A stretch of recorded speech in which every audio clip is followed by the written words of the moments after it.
Hello. Today we are going to discuss about practical life activities. You must have heard about language activities, maths activities and all that. But have you ever heard of practical life activities? Practical life activities is mainly aimed to help the child understand or do their day-to-day activities in a correct or meaningful way. Now let's see what are the meaning and purpose of practical life activities. The main aim of doing practical life activities is to achieve the control of coordination. Like when we use spoon, the hands and eyes are to be coordinated well to help them put the spoon in the mouth. Only regular practice and regular working on that way has made us achieve that. Don't you remember when we first started using the spoon, we must be using it like this and all that. The spoon, only once the eye and hand is coordinated, the spoon goes into the mouth very smoothly. So such control of movement, not only for spooning, couple of other, even for walking, even for climbing, all these. So such control of movement is achieved by doing practical life activities. Secondly, the child gains independence. What does that mean? Whenever he does something by his own or her own, the child feels that has achieved something. That thought of achievement or independence help a child lot in their future. Thirdly, this helps the child to adapt to the society very fast. What is adapt to the society? Actually, in a society, people like eat in a way, they sleep in a way, they walk in a way. Everybody has their own way of doing things. So through practical activities, we help the child to achieve or understand the proper way of doing things in a society in a very early stage of their life. So one of the indirect achievement we get by doing practical life activities is that is their intellectual development, and also their span of doing work or concentration in doing a work is increased tremendously. Again, it not only help the child to do things for a longer time of period, but also to do things in an orderly way. That is, the every activity has an order, and he understands the order in a very early stage, and he starts to be his organizing skills is increased tremendously. Now let's see what are the categories in practical life exercises. Every exercises, practical life exercises, is categorized into four: preliminary exercises, applied applications, grace and courtesy, and the fourth one is control of movement.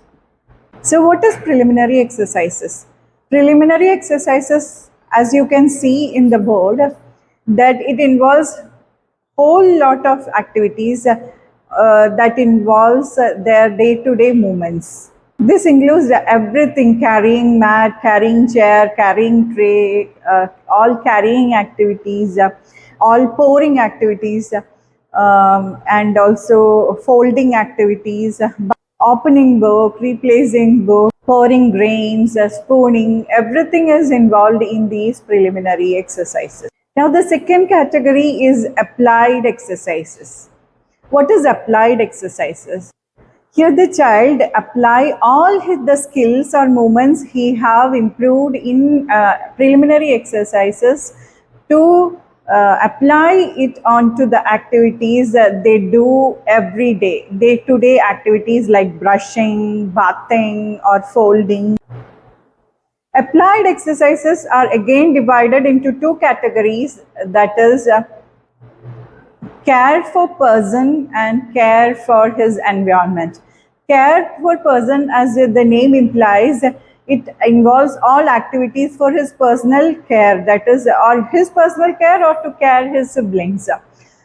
like brushing, bathing, helping to brush, helping to bath, or something like that, or polishing his shoes and all that, buttoning his dressing and undressing. All this involves personal care activities. The second is care for environment. Care for environment is all activities that involves him to help do or care his things, his surroundings, keep it cleanly, like mopping, sweeping, dusting. All this includes care for environment. Now, the third category of exercises is grace and courtesy. The child have already practiced the movements, then he learned to apply these movements to his day-to-day activities. Now, in the next level, he understands how to do these activities in a polite or graceful way. That is, he started to interact more politely or gracefully with other people, like asking her, may I help you, or thank you, please, and all these are activities that involved in grace and courtesy. How to yawn or cough, like you have to cover your mouth while yawning and coughing, or else how to interrupt others, or how to ask help to others, even how to admire other people. That is also included in grace and courtesy. Now, the fourth one is control of movement. Control of movement involves bigger muscles. Maybe in all other activities, we have been more or less using fine muscles, fine motor skills.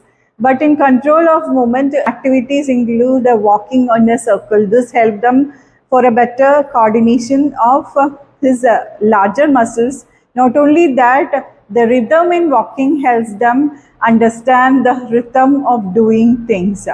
And there are one other activity like silent game, which helps him keep silent for a longer period and all that. So the child achieves a better control of his movements, not only his physical but also mental.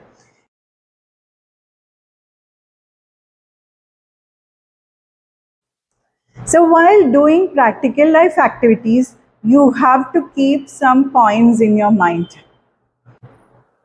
The child is naturally interested in activities he witnesses. This is a very famous quote of Maria Montessori. Montessori observed that child has always shown interest in doing things which he has witnessed. Always loved to do what he has seen. He loves to repeat what he has seen than giving instructions. Haven't you ever noticed children don't do things when we say do this, do that? Show them how to do and they will repeat that without any force. So Montessori have noted or observed this in her experience, and that is why she has included some practical life activities in her method. The next very important quote Montessori has said about practical life activities or any activities is that if you are talking, don't move, or if you are moving, don't talk. What does that mean? Let me repeat it one more time for you. If you're talking, don't move. If you're moving, don't talk. Have you ever observed how teachers are teaching the children? We usually give lot of audio instructions while doing activities. The best way to do the practical life activity is to show the child how to do with minimal verbal or oral instructions. So always keep in mind, if you are doing something, don't talk. If you are talking, don't do anything. Our task is to show how an action is done, and at the same time destroy the possibility of imitation. What does that mean? We Montessori directors are supposed to give or show only the best way of doing things to children, but we are not supposed to make children do it or demand the children to do those things in exact way as we show. They don't have to duplicate our actions. We just have to show them the correct way of doing. They can find their own way of doing things in a way that the basic things like organizing or putting away things properly or understanding the concept of those materials, all those are carried out. You don't have to force that it has to be done in your own way. He or she can find their own way of doing things. Maybe they have better ways of doing things than us. Don't underestimate the children. They can do it. I have noted in my life that whenever I showed them some way of doing things, they have in return showed me even better way of doing those things. So never underestimate the ability of a child. All practical life activities help the child to become more independent. What does that mean? In 0 to 6 years age, the children has more capacity to acquire the skills.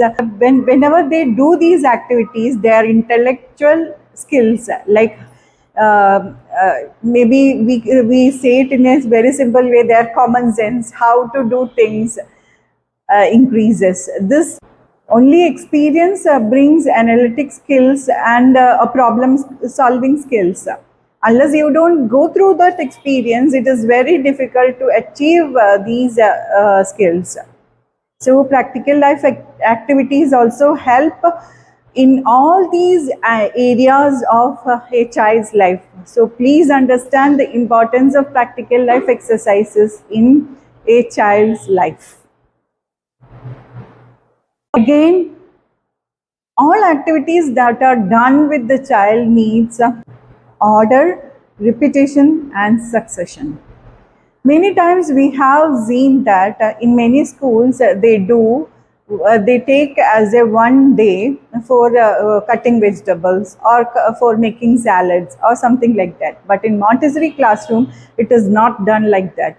These materials are available to them in a daily basis, and they keep on practicing, they keep on repeating, they keep on successing with these activities again and again to achieve that perfection, to achieve some not some children, every children needs every children, even elders needs practice to achieve that perfection.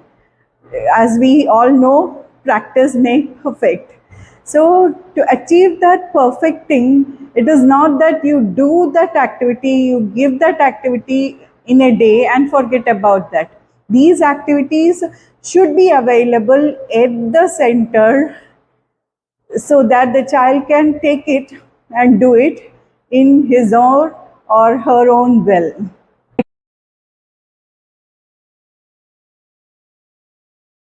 Now let's see the characteristics of Montessori practical life activities or activity materials. The first thing is that all material should be real, which means that if you are making the child experiencing with a knife, it should be a real knife. Of course, it too that will go accordance with the size of his hands and all that. But it should be real. It should be cuttable. Not that you give some plastic knife that won't hurt him, of course, but it is also not usable in a real life. So all practical life activities are real usable materials.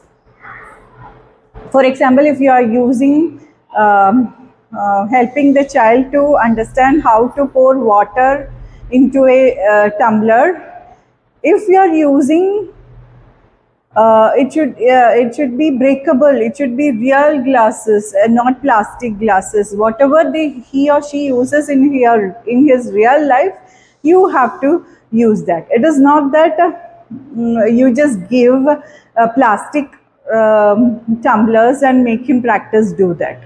If he should have the idea how to use a plastic tumbler, how to use a steel tumbler, how to use a glass tumbler, how to carry a glass tumbler. So all things should be real and fully functional. Material should be related to child's culture and time. What does that mean? See, every culture, every country has different way of eating. Some eat with we Indians eat with hand, and some eat with spoon and fork, while Chinese use chopsticks. So, and some eat in plates. We use leaves, banana leaves. So, all these are different cultures, different way of eating or approaching things. Even wearing, it is somewhere. Kurtas. Some countries they wear kimono, and some countries they wear jumpsuits. So all these things are different. So whatever things it are used in their real life, practical life activities should include those materials which help them to live in their real time or in real situation. Thing is that all material or activity should be complete. What does that mean? For example, if you are making a child to toast a bread, you may use all real things. Make the child put butter on it. Make the child put it into the toaster and all that. Then you will not let him on the switch because you are afraid if some shock happens. So it should not be like that. All the activities or all the materials that are used for an activity should be complete. Of course, you have to make sure of his safety, but you have to help him do or help him complete that activity to the fullest. Now you can also color code the activities, which means that to help the child to be more organized, you can color code. For example, if all practical life activities in red rack, or you can keep the cutting activities in blue rack, like that. You can color code the material. Also arrange the materials in the order of difficulty. That is, if the child is learning something, if the activities are arranged in such a way that after doing this activity he can move on to this activity, it will be easy, because once we don't do the first activity, it will be difficult for him to do the second activity. So arrange the activity in such a way that it is arranged in the order of doing difficulty for children. Maria Montessori also insisted on like the attractiveness of material. She insisted that all the materials given to the child are also attractive, that attracts his interest, that create an interest in doing. So if all the materials are of child's size and manageable, it becomes more attractive for the children. And also keep in mind about the colors, child-friendly colors and all that. Child keeps attracted to different and attractive colors. So all these things are to be kept in mind for choosing practical life activities.